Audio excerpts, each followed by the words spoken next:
तो चलिए स्टार्ट करते हैं आज अपने चैप्टर 12 को, क्लास 10 का है और इसकी दोनों एक्सरसाइज का इंट्रोडक्शन यहीं कंप्लीट करेंगे। इसमें दो ही एक्सरसाइज हैं, 12A और 12B। इन दोनों एक्सरसाइज का इंट्रोडक्शन हम यहीं पे कंप्लीट करेंगे और देखेंगे कि इस इंट्रोडक्शन में हमें क्या क्या पढ़ना है और बहुत इजी तरीके से समझेंगे ताकि आपकी एक्सरसाइजों में कोई प्रॉब्लम ना आए। ठीक है ना। तो पार्ट का नाम आपको देख ही रहा है कि क्या है। चैप्टर का नाम है पृष्ठीय क्षेत्रफल और आयतन। दो ही टॉपिक हैं, पृष्ठीय क्षेत्रफल और आयतन। आपको यहाँ पे मेनली 5 शेप पढ़नी है, केवल 5 ही शेप हैं जो आपको यहाँ पे पढ़नी है। पहली तो घन और घनाभ है। ठीक है, नाम लिख देते हैं। क्या नाम है पहली का? घन, घनाभ। फिर आपको बेलन पढ़ना है और बेलन के बाद में आपको पढ़ना है शंकु और शंकु के बाद में पढ़ना है गोला। और गोला दोनों पढ़ना है आपको, अर्धगोला भी और गोला भी। ठीक है, इनके आपको फॉर्मूले देखने हैं। आपको फॉर्मूले याद नहीं होते होंगे, चलिए आज याद होंगे। देखते हैं कैसे नहीं याद होते हैं। देखिए पहले लिखेंगे हम किसके? घन के फॉर्मूले। घन के बनाते हैं। घन में देखिए, घन में घन होता कैसा है आपको पता ही है। घन की शेप ऐसी होती है, जो पासा होता है उसी की शेप घन होती है। ठीक है, जो सभी तरफ से, सारी तरफ से क्या होता है? बराबर। ये घन है। ये सारी भुजाएं इसकी क्या होती है? बराबर होती हैं। इधर भी ए, इधर भी ए, सभी इसकी लंबाई चौड़ाई भी क्या होती है? सब बराबर होती है। उसी शेप को हम क्या कहते हैं? घन। ये चौकोर होता है। तो इसमें हमें देखने को मिलते हैं दो तरह के क्षेत्रफल। एक हमें मिलता है संपूर्ण संपूर्ण पृष्ठीय क्षेत्रफल। संपूर्ण पृष्ठीय क्षेत्रफल कैसे आएगा? संपूर्ण पृष्ठीय क्षेत्रफल, देखिए ये घन है। ये किससे मिलके बना हुआ है घन? देखिए ये वर्ग से मिलके बना होता है, जिसकी सभी भुजाएं क्या होती हैं? चार भुजाएं क्या होती हैं? बराबर होती हैं, है ना, वर्ग की। और वर्ग का क्षेत्रफल कितना होता है? वर्ग का क्षेत्रफल आपको पता है कितना होता है? भुजा की घात 2, मतलब भुजा की घात 2। ये वर्ग है, ये वर्ग है। तो ऐसे कितने वर्ग इसमें लगे होंगे? 6 वर्ग लगे होंगे। कितने पीस लगे होंगे? 6 पीस लगे होंगे। और एक पीस का क्षेत्रफल कितना है? भुजा स्क्वायर। तो 6 पीस का कितना हो गया? 6 भुजा स्क्वायर। सीधा सा है। दूसरा आपको देखने को मिलता है इसमें पार्श्व पृष्ठीय क्षेत्रफल। जितनी भी आप चौकोर चीजें देखेंगे उसमें आपको वक्र प्रस्थ नहीं लिखा मिलेगा, उसमें आपको पार्श्व मिलेगा। ठीक है, चौकोर चीजों में शब्द यूज किया जाता है वक्र प्रस्थ की जगह पे पार्श्व। ठीक है, पार्श्व का मतलब होता है कि ये बॉक्स रखा हुआ है, ये पासा रखा हुआ है, इस पासे के चारों तरफ आप घूमे, ऊपर नीचे नहीं देखना है आपको, केवल इसके चारों तरफ राउंड लगा लीजिए। इसके चारों तरफ राउंड लगाएंगे तो आपको कितनी साइड मिलेंगी? कितनी भुजाएं मिलेंगी? 4 मिलेंगे, है ना। जैसे कमरे की चार दीवारी आप देखते हैं, बस वही पार्श्व पृष्ठीय क्षेत्रफल है। 4 भुजाएं मिलेंगी। एक का क्षेत्रफल ए स्क्वायर, तो 4 का कितना हो गया? 4a स्क्वायर हो गया। ठीक है, अब बात कर लेते हैं इसके आयतन पे। लास्ट है ये इसका आयतन, लास्ट फॉर्मूला है। आयतन पे बात कर लेते हैं। तो घन का आयतन कितना होता है? तीनों भुजाओं का क्यूब। सही है, भुजा की घात 3। ये घन का आयतन हो गया। ऐसे ही आ जाते हैं किस पे? घनाभ पर। तो घनाभ में भी ऐसी बनाएंगे। घनाभ क्या होता है? घनाभ की शेप आपको देखने को मिलेगी, मोबाइल के बॉक्स हो गए, है ना, कमरा हो गया आपका, ईंट हो गई, इस तरीके के बॉक्सेस जितने होंगे वो सब घनाभ में होंगे। ठीक है, ये किससे मिलके बना होता है? ध्यान से देखिए, ये मिलके बना होता है आयत से, जिसके आमने सामने की भुजाएं बराबर होती हैं। ठीक है, तो इसमें भी आपको क्या देखने को मिलेगा? संपूर्ण पृष्ठीय क्षेत्रफल। संपूर्ण पृष्ठीय क्षेत्रफल।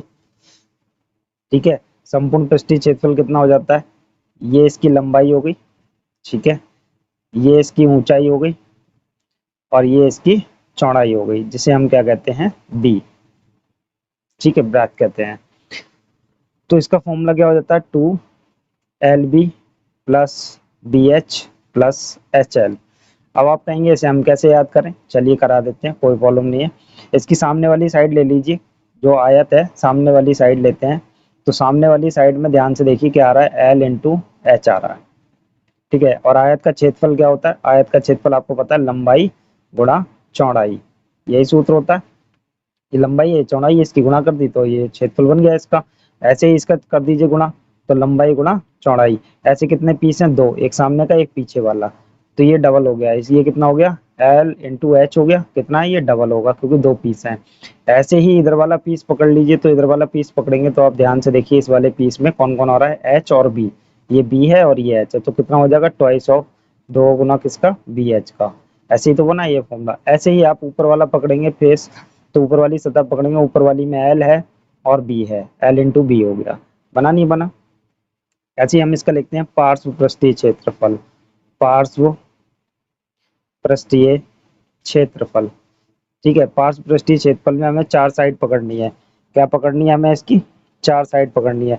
और जब हम चार साइड पकड़ेंगे इसकी तो कितना फॉर्मूला बनेगा आपका, एक साइड आप माइनस कर दीजिए, मतलब जो दो साइड आप माइनस करेंगे ऊपर से और नीचे से खुली वाली, तो वो माइनस कर दीजिए, तो कितना रह जाएगा आपका 2L plus b plus b h. इसको माइनस कर दीजिए, आपकी इच्छा है, फॉर्मूला रटने की जरूरत नहीं है। इसको माइनस कर दीजिए या इसको माइनस कर दीजिए या इसको हटा दीजिए, एक साइड आपको हटानी पड़ेगी और आपका आंसर आ जाएगा। ठीक है, और अब आते हैं इसके आयतन पर। तो आयतन क्या होता है इसका, जैसा इसका था भुजा की घात 3, वैसे इसका कितना हो जाएगा, तीनों भुजाओं की गुणा कर देंगे, l b h, l into b into h, लंबाई गुणा चौड़ाई गुणा ऊंचाई हो गया। अब आते हैं अपनी बेलन वाली शेप पे, बेलन को देख लेते हैं। तो बेलन का फॉर्मूला लिखते हैं। बेलन कैसा होता है, देखिए बेलन की शेप ऐसी होती है, जैसे हम सिलेंडर भी कहते हैं।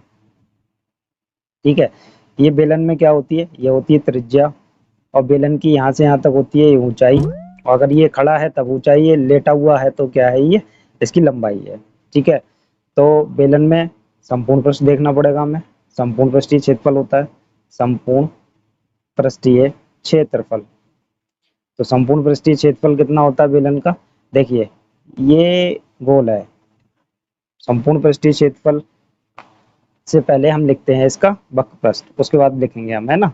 तो पहले वक्र पृष्ठ लिखते हैं, वक्र पृष्ठीय क्षेत्रफल।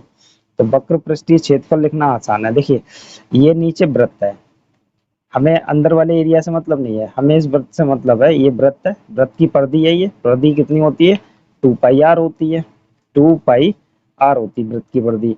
और इस परिधि में हमने ऊंचाई ले ली है, इसलिए ये बेलन बन गया है। क्या ले लिया हमने, इस वृत्त की परिधि में थोड़ी सी ऊंचाई ले ली और क्या बन गया, बेलन, 2 पाई आर इंटू एच हो गया वक्र पृष्ठ।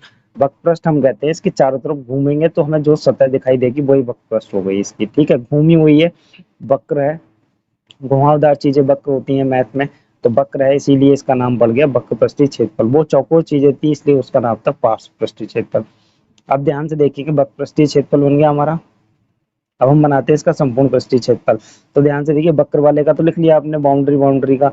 अब ध्यान देखिए संपूर्ण में क्या होगा, ऊपर एक सर्कल नीचे एक सर्कल, इन दोनों के एरिया आपको इसमें प्लस करने पड़ेंगे। तो कितना है, 2 pi r h plus 2 pi r square, दो वृत्त है। अब इनको क्या करेंगे, सॉल्व करके आप लिख सकते हैं, कितना कॉमन हो जाएगा, 2 पाई आर कॉमन हो गया, एच प्लस आर। यही फॉर्मूला आप बार बार याद करते हैं, कोई परेशानी नहीं है, याद भी कर सकते हैं वरना बना लीजिए। अब बेलन का आयतन लिखते हैं, बेलन का आयतन लिखते हैं। बेलन का आयतन कितना होता है, पाई आर स्क्वायर एच। ठीक है, ये बेलन का आयतन हो गया। अब बात करते हैं लास्ट वाली शेप पे अपनी, लास्ट शेप है अपनी, नेक्स्ट वाली है शंकु। शंकु, शंकु की बात करते हैं। शंकु कैसा होता है, देखिए शंकु ऐसा होता है, बड्डे वाली कैप जो होती है वही आपकी शंकु है। तो शंकु में ये जो सीधी सीधी है इसे बोलते हैं एच, सीधी सीधी ऊंचाई को। ये शंकु की क्या हो गई, त्रिज्या हो गई। और ये जो तिरछी सी दिख रही है लाइन, ये होती है तिर्यक ऊंचाई। क्या होती है, तिर्यक ऊंचाई। तो शंकु की तिर्यक ऊंचाई कैसे निकालते हैं, सबसे पहले हम तिर्यक ऊंचाई लिखते हैं।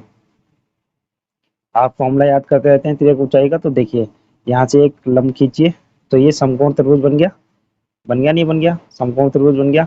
आपको तिर्यक ऊंचाई एल निकालनी है, ये एल होती है ना, तो एल निकालनी है। तिर्यक ऊंचाई एल बराबर पाइथागोरस लगाएंगे, एल स्क्वायर बराबर कितना, ये एच स्क्वायर लंब स्क्वायर, और आधार, आधार कितना आर, ये होगी तिर्यक ऊंचाई का फॉर्मूला। अब हम शंकु को क्या लिखते हैं, वक्र पृष्ठ लिखते हैं सबसे पहले, वक्र पृष्ठीय क्षेत्रफल, वक्र पृष्ठीय क्षेत्रफल लिखते हैं। तो कितना होगा, पाई आर एल, कितना होता है, पाई आर एल। ठीक है, अब हम लिखेंगे इसका क्या, संपूर्ण पृष्ठीय क्षेत्रफल, संपूर्ण पृष्ठीय क्षेत्रफल।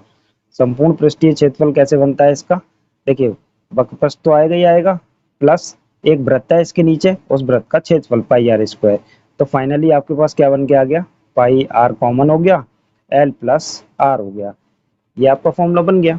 ठीक है, ये शंकु के बारे में हो गया। शंकु का आयतन लिख लेते हैं। तो शंकु के आयतन में एक खास बात होती है, क्या बात होती है खास, देखिए शंकु का आयतन कितना होता है, बेलन के आयतन का 1/3 होता है। मतलब बेलन का आयतन लिखिए आप, इसका 1/3 कर दीजिए, मतलब इसे 3 से भाग कर दीजिए, वही इसका आयतन हो जाएगा। 3 से भाग कर दिया, हो गया आयतन। ठीक है ना, बेलन के आयतन का 1/3 होता है शंकु का आयतन। नेक्स्ट शेप है हमारी, नेक्स्ट है लास्ट, नेक्स्ट वाली गोला। ठीक है, गोला। तो गोला, गोला कैसा होता है, बॉल की शेप जो होती है आपकी वो गोला होती है। ये इसकी क्या हुई, त्रिज्या हो गई। तो गोले में केवल आपको एक पृष्ठीय क्षेत्रफल मिलेगा, जिसे आप चाहे संपूर्ण भी कह सकते हैं या पृष्ठीय क्षेत्रफल भी कह सकते हैं, और कुछ नहीं होता पृष्ठीय क्षेत्रफल। वक्र पृष्ठीय क्षेत्रफल वगैरह उसमें कुछ नहीं होता। कितना होता है, 4 पाई आर स्क्वायर।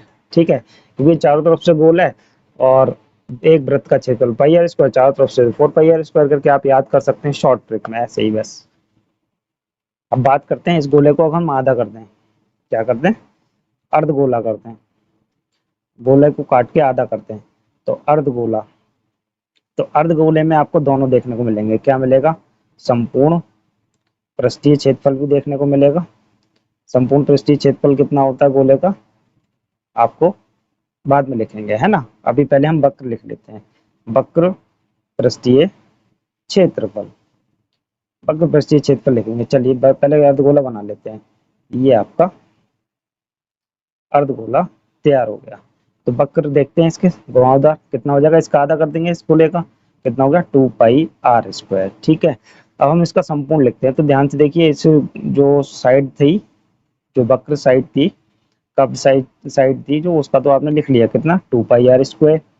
अब ऊपर एक वृत्त और है, ये रहा वृत्त, इस वृत्त का क्षेत्रफल पाई आर स्क्वायर कितना हो गया, 3 पाई आर स्क्वायर, यही होता है ना। तो ये अर्धगोले का क्षेत्रफल हो गया। ठीक है, अब हम इसकी बात कर लेते हैं। पूरे गोले का आयतन लिखने को रह गया, तो इस वाले का आयतन मैं यहाँ पे लिखता हूँ। तो इसका आयतन कितना होता है, 4/3 पाई आर क्यूब। सही है, 4/3 पाई आर क्यूब। और अर्धगोले का आयतन कितना होता है, अर्धगोले का आयतन लिखते हैं। अर्धगोले का आयतन होता है, इसका आधा कर देंगे, कितना हो जाएगा, 2/3 पाई आर क्यूब। ये आपके फॉर्मूले हो गए। ठीक है, इस तरीके से आप फॉर्मूलों को याद कर सकते हैं। तो इन फॉर्मूलों को अब चलिए हम अप्लाई करके देखते हैं, 1-2 क्वेश्चंस करते हैं, उन 2-3 क्वेश्चनों में देखते हैं ये फॉर्मूले कैसे अप्लाई होते हैं और कैसे कैसे हमें सॉल्व करना है। चलिए, तो एक क्वेश्चन करते हैं। ये क्वेश्चन दिया हुआ एग्जाम्पल है आपका बुक का, कि मयंक ने अपने बगीचे के लिए एक पक्षी स्नानगार बनाया जिसका आकार एक खोखले बेलन जैसा है। ठीक है, जिसके एक सिरे पर अर्धगोलाकार बर्तन बना हुआ है। बेलन की ऊंचाई 1.45 मीटर है। ठीक है, 1.45 मीटर है और उसकी त्रिज्या 30 सेंटीमीटर है। इस पक्षी स्नानगार का संपूर्ण पृष्ठीय क्षेत्रफल ज्ञात कीजिए। तो पहले डायग्राम बना लेते हैं। ये रहा बेलनाकार टाइप का। ठीक है, ये एक खोखले बेलन का है, तो खोखला बेलन है। तो इस साइड ऊपर की तरफ ही लगेगा जो भी अर्धगोला है। यहाँ पे लगा लेते हैं उस अर्धगोले को, इस तरीके से लगेगा। तो ये अर्धगोला लग गया। इस अर्धगोले में आपका पानी भरा हुआ है। ठीक है, मतलब पक्षियों को स्नान करने के लिए पानी भर दिया उसने। और उसने कहा है कि इसकी टोटल ऊंचाई कितनी है, ये ऊंचाई दे रखी है 1.45 मीटर दे रखी है। और साथ में कहते हैं त्रिज्या इसकी, ये रही त्रिज्या, त्रिज्या कितनी दे रखी है, 30 सेंटीमीटर दे रखी है। ठीक है, ये डायग्राम बन गया। हमसे इसका संपूर्ण पृष्ठीय क्षेत्रफल मांगा है। इन क्वेश्चंस को सॉल्व करने के लिए आपको बस इतना ही सोचना है कि हम इसमें अर्धगोले और बेलन के संपूर्ण पृष्ठीय क्षेत्रफल नहीं निकालेंगे। अगर आपने संपूर्ण पृष्ठीय क्षेत्रफल निकाले इन दोनों शेप के, तो आपका आंसर नहीं आएगा। यहाँ पे बात कर रहा है वो कि क्वेश्चन में कि हमें पक्षी स्नानगार का संपूर्ण पृष्ठीय क्षेत्रफल चाहिए, ना कि अलग अलग शेप का।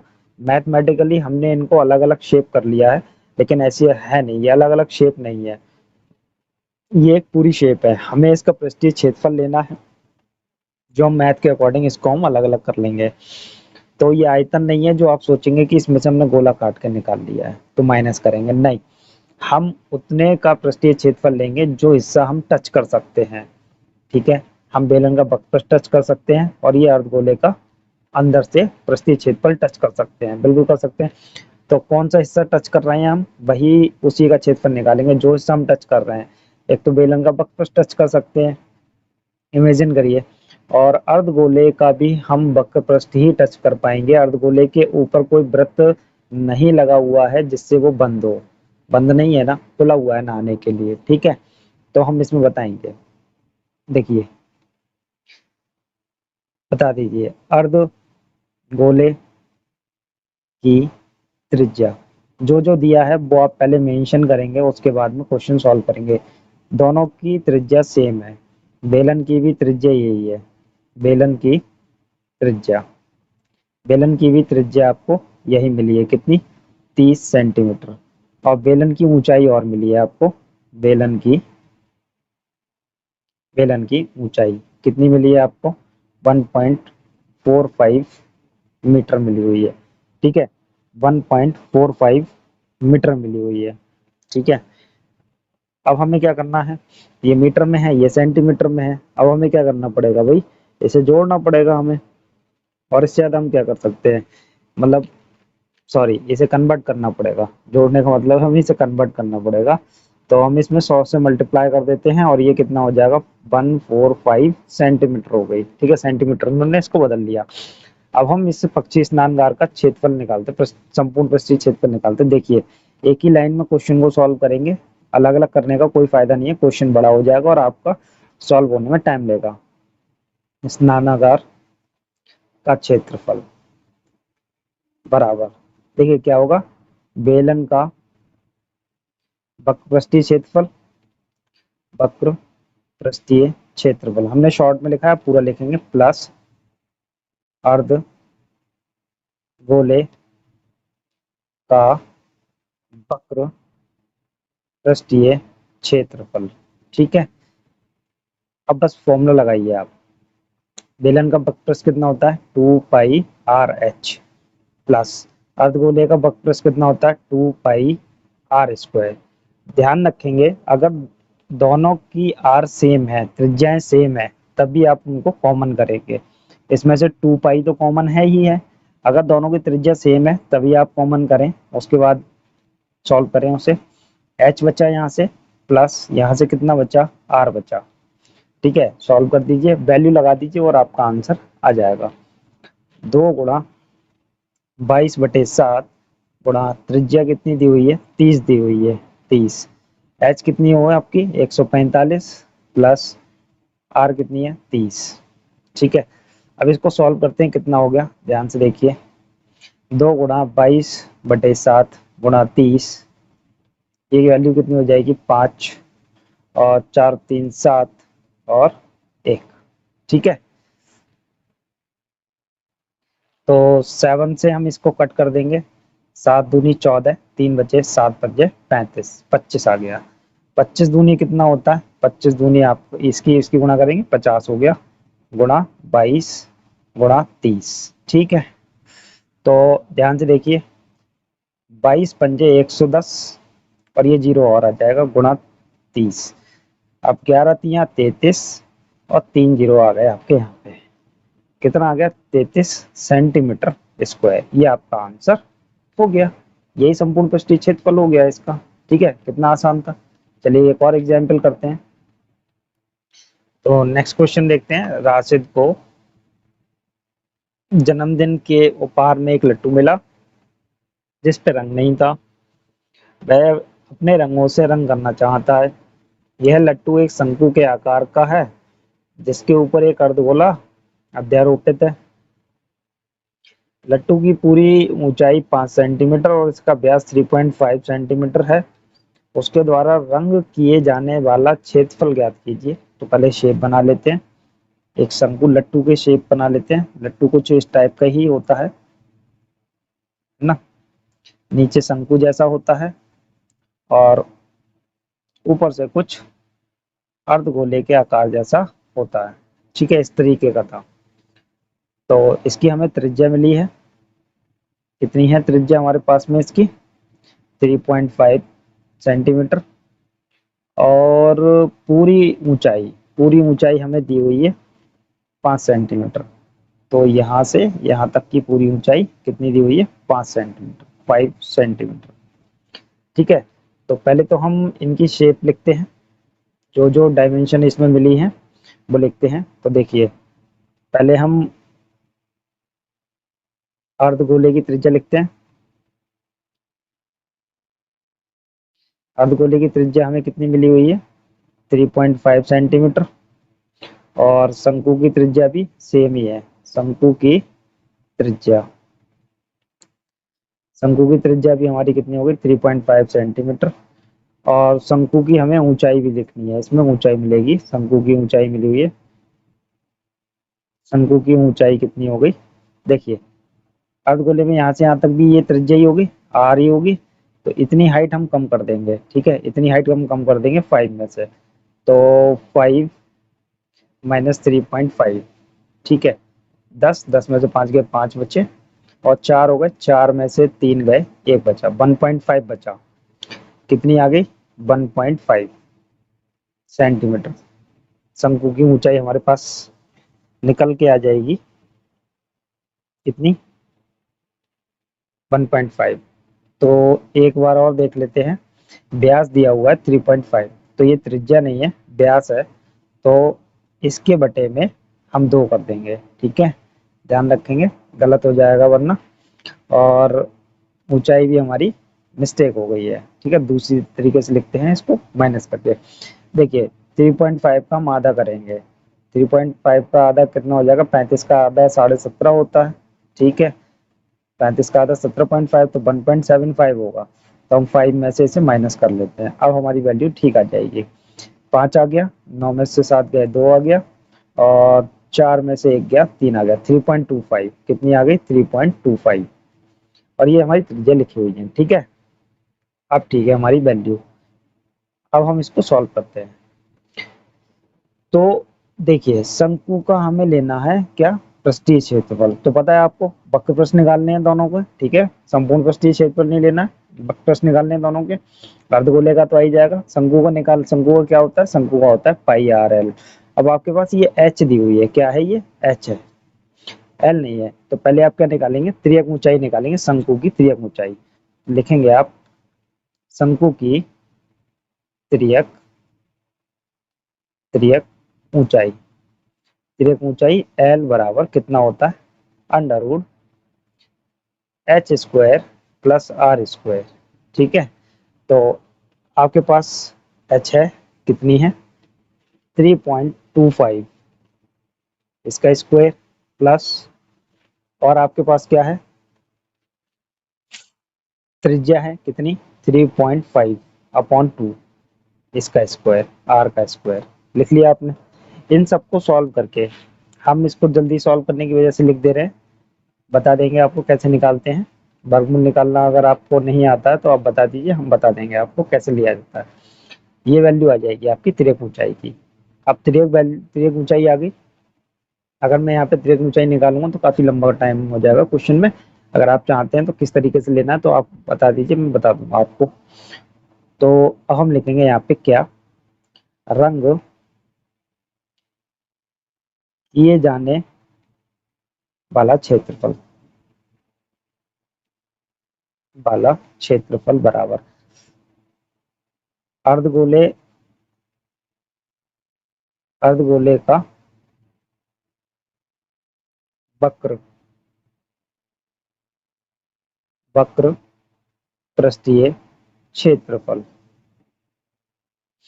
प्लस शंकु का वक्र पृष्ठीय क्षेत्रफल। आप पूरा लिखेंगे, हमने शॉर्ट में लिख दिया है। फॉर्मूला लगाइए और आंसर आ जाएगा आपका।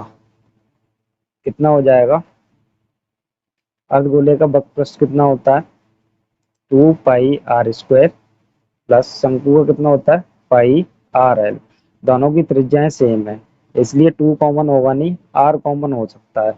आर कॉमन कर लिया हमने और रह गया आपका, और एक पाई कॉमन कर लिया, पाई और आर कॉमन कर लिया, अंदर रह गया 2r प्लस एल रह गया, 2r प्लस एल रह गया।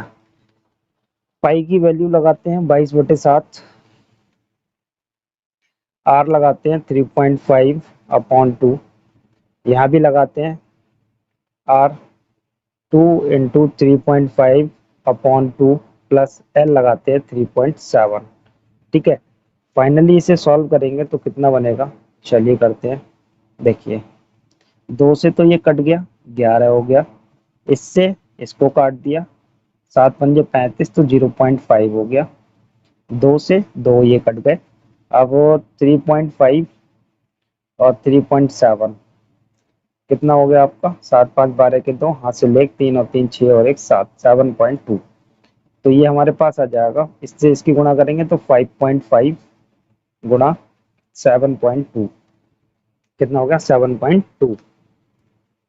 दोनों की गुणा करके हमारे पास आंसर आया 39.6 सेंटीमीटर स्क्वायर। सीधा सा क्वेश्चन, आंसर आ गया आपका। ठीक है ना, चलिए करते हैं नेक्स्ट, एक और एग्जाम्पल करते हैं, फिर अपनी एक्सरसाइज की तरफ को चलेंगे। नेक्स्ट क्वेश्चन को देखते हैं। तो इसमें हमें आयतन निकालना है। तो एक 5 सेंटीमीटर त्रिज्या और 10 सेंटीमीटर व्यास वाली शंकु आइसक्रीम से भरी है। यदि शंकु का 1/6 भाग आइसक्रीम से खाली है तो आइसक्रीम का आयतन ज्ञात कीजिए। तो जो आइसक्रीम की कोन है तो वो दो तरीके से शेप से मिलकर बनी है। ठीक है, एक तो आपके अर्धवृत्त से मिलकर बनी है और एक ये शंकु है। ठीक है, तो लिखते हैं पहले अर्ध गोला, अर्धगोले से मिलके बनी है ना, अर्धवृत्त नहीं, गोला। अर्धगोले की त्रिज्या, तो आपको डायमेंशंस सारी बतानी पड़ेंगी। कितनी है त्रिज्या, 5 सेंटीमीटर त्रिज्या, 5 सेंटीमीटर हो गई। और अब लिखते हैं शंकु की त्रिज्या कितनी होगी, सेम त्रिज्या है शंकु की, शंकु की त्रिज्या, शंकु की त्रिज्या कितनी हो जाएगी, ये भी 5 सेंटीमीटर हो जाएगी। और ये टोटल हाइट कितनी दी है, 10 दी है। अगर हमें शंकु की हाइट निकालनी है तो शंकु की हाइट इतनी होगी, और ये जो है ये त्रिज्या होगी, इतनी त्रिज्या हमें इसमें से कम करनी पड़ेगी। त्रिज्या कितनी है, 5। तो शंकु की ऊंचाई, और कौन सी ऊंचाई है, ये एच वाली ऊंचाई है। ठीक है, कितनी है, कितनी रह जाएगी, 5 सेंटीमीटर रह जाएगी। ठीक है, अब हमें क्या करना है, अब हमें आयतन निकालना है। और आयतन निकालने के लिए देखते हैं, टोटल आयतन निकालते हैं, कितना आयतन बनेगा देखेंगे। आइसक्रीम शंकु आइसक्रीम में, आइसक्रीम शंकु नाम है इसका, इस पूरी कंप्लीट फिगर का नाम क्या है, आइसक्रीम शंकु, है ना। यहाँ पे जो नाम यूज किया गया है आइसक्रीम शंकु नाम यूज किया गया है, तो आइसक्रीम शंकु नाम है इसका। तो हम लिखेंगे आइसक्रीम,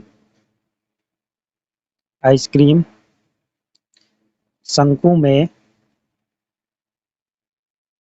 आइसक्रीम का आयतन, कैसे बनेगा आयतन, ये आपको ही पता है। अर्ध गोला लगा हुआ है, तो अर्ध गोले का आयतन, आयतन का क्वेश्चन है तो आयतन लिया जाएगा, प्लस और क्या लगा हुआ है, शंकु का आयतन, शंकु का आयतन। तो अर्धगोले का आयतन कितना होता है, अर्धगोले का आयतन लगाएंगे तो 2/3 पाई आर क्यूब होता है, प्लस शंकु का आयतन कितना होता है, 1/3 पाई आर स्क्वायर एच। शंकु का आयतन कितना होता है, बेलन के आयतन का 1/3 भाग होता है। ठीक है, 1/3 भाग होता है। अब हमें क्या करना है, हमें बस इस वैल्यूज को इसमें रखना है और आंसर फाइंड कर लेना है। तो इसमें वैल्यूज रखते हैं, तो देखिए 1/3 और पाई कॉमन है, क्या बचेगा फॉर्मूले में, और आर स्क्वायर भी कॉमन हो जाएगा, दोनों की आर एक ही है, आर स्क्वायर भी कॉमन हो गया। क्या बचा, आर इधर से और इस साइड से बचेगा आपका एच। बचेगा नहीं बचेगा, 1/3 पाई आर स्क्वायर कॉमन हो गया, इधर से 1/3 पाई आर स्क्वायर, और इधर से ये 2 भी बचा हुआ है तो इधर से 2r बचेगा। ठीक है, अब इसमें वैल्यू रख देते हैं, 1/3 पाई की वैल्यू रख देते हैं 22/7 गुणा आर कितनी चल रही है 5, 5 का स्क्वायर 25 हो गया, और यहाँ 5 रखते हैं, 5 दूनी 10 हो गया, प्लस एच कितनी है शंकु की, वो भी 5 है। ठीक है, अब फाइनली हमारे पास कितना आ गया, 1/3 गुणा 22 और 25 की गुणा करेंगे तो चलो बाद में कर लेंगे, कोई दिक्कत नहीं है। 22/7 गुणा 25 और ये 15, 25 और 15 की मल्टीप्लाई करेंगे, 15 और 25, 15 पंजे 75 के 5 हासिल 7, 15 दूनी 30 और 7 37। ठीक है, ठीक है, इतना आ गया 375, 375। अब ये 3 से डिवाइड करते हैं, 3 से ये कट जाएगा, 3 एकम 3, 3 दूनी 6, 1 बचा, 3 पंजे 15, 125 आ गया। तो हमारे पास वैल्यू आ गई 22 गुणा 125/7। तो 22 और 125 की गुणा कर लेते हैं, 22 पंजे आपका 110 का 0 हासिल 11, और 22 दूनी आपके हो गए 44, 44 और 11 55 का 5 हासिल 5, 22 एकम 22 और 5 आपके हो गए 27। ठीक है, बटे 7, 7 से इसे डिवाइड करेंगे तो आपका आ जाएगा 392.85 सेंटीमीटर क्यूब, ये आयतन आ गया। ये इस कोन में जितनी आइसक्रीम भरी है उस आइसक्रीम का आयतन आ गया, किसमें, आइसक्रीम शंकु में। ठीक है, आइसक्रीम शंकु में इतनी आइसक्रीम भरी हुई है। और आगे कहते हैं कि यदि शंकु का 1/6 भाग आइसक्रीम से खाली है। अब शंकु, उन्होंने अकेली इस वाली शेप की बात नहीं की है कि ये नीचे शंकु लगा हुआ है, कोन लगी हुई है शंकु के आकार की, इसकी बात नहीं की हुई है, आइसक्रीम शंकु की बात की हुई है। यहाँ पे किसकी बात की हुई है, आइसक्रीम शंकु। आइसक्रीम शंकु है मतलब कंप्लीट, कंप्लीट आइसक्रीम जिसमें कंप्लीटली भरी हुई है, उसको मिला के जो शेप है उसको इन्होंने यहाँ पे लिखा हुआ है आइसक्रीम शंकु का। यहाँ पे आइसक्रीम शंकु का 1/6 भाग आइसक्रीम से खाली है। इस वाली पूरी आइसक्रीम का कितना भाग खाली है, 1/6 भाग खाली है। तो हमें बताना है, तो आइसक्रीम का आयतन बताना है, तो हमें आइसक्रीम का आयतन बताना है। तो देखते हैं आइसक्रीम का आयतन कैसे, इसका 1/6 भाग खाली है, देख लिखेंगे आइसक्रीम शंकु का